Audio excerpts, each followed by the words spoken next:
The Major asked Mighty Oak, "You're sure Seamus stays? I mean, Boris back will seem jolly odd."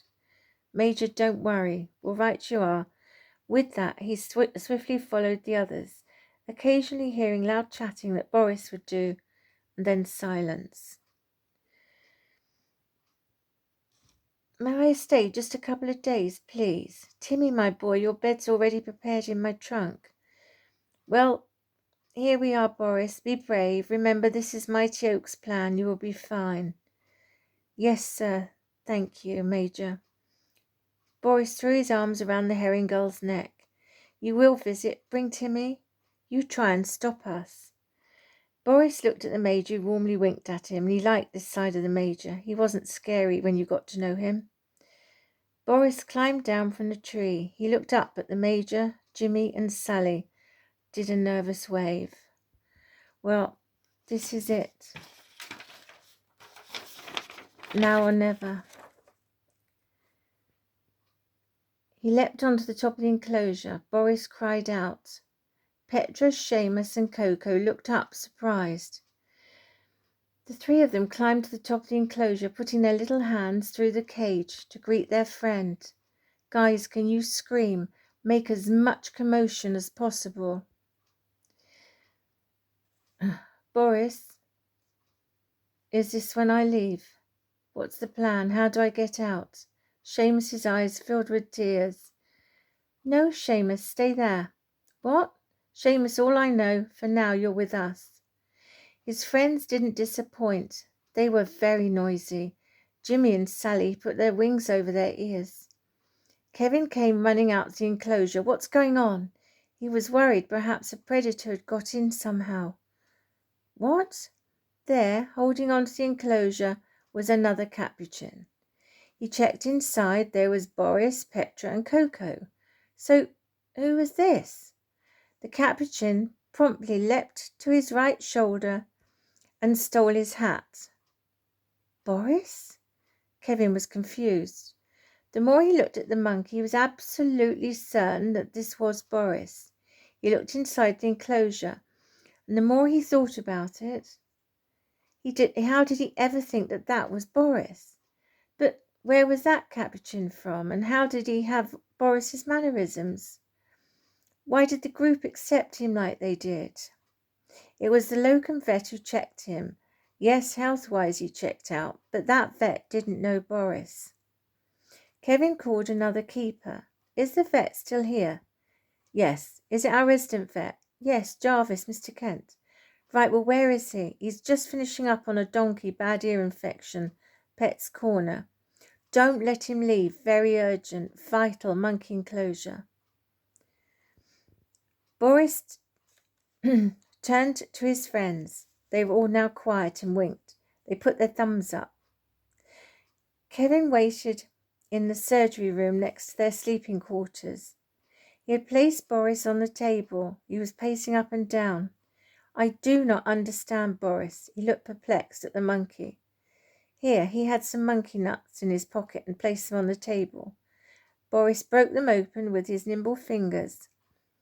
There was about 8 nuts. The monkey sat down, held down his left ear, and started to eat with his right hand.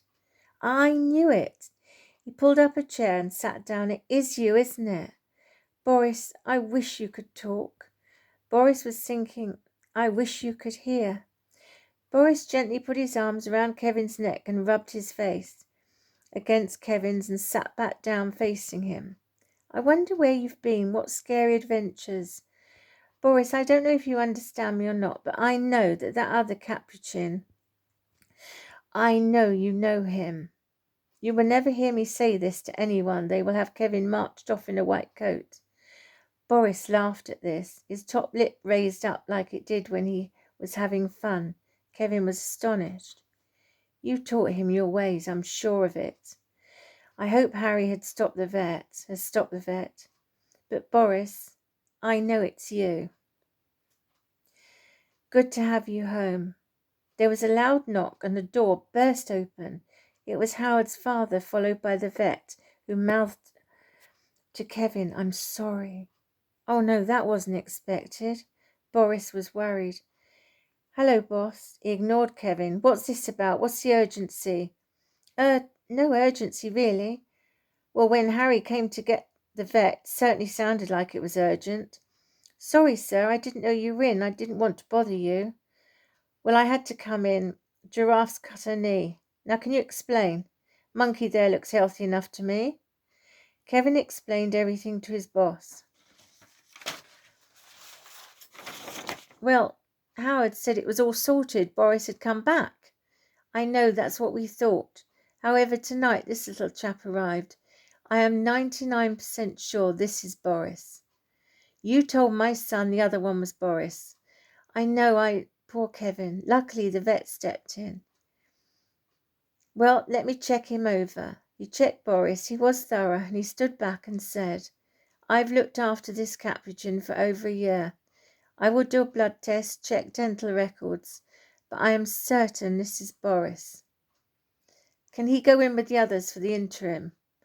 Kevin said, well, from what I saw, there was no aggressive posturing, no signs of anything like that at all. It just seemed no threat. Oh, this one is no threat to the others. He can go in the enclosure for now. Kevin, I'll be honest, this primate program of Howard's has caused me nothing but trouble. I'm speaking to Howard about this. Don't get your hopes up. Then he stormed out, slamming the door. The vet and Kevin looked at each other. Boris leapt to Kevin's shoulders, eyes filled with tears. It's all gone wrong.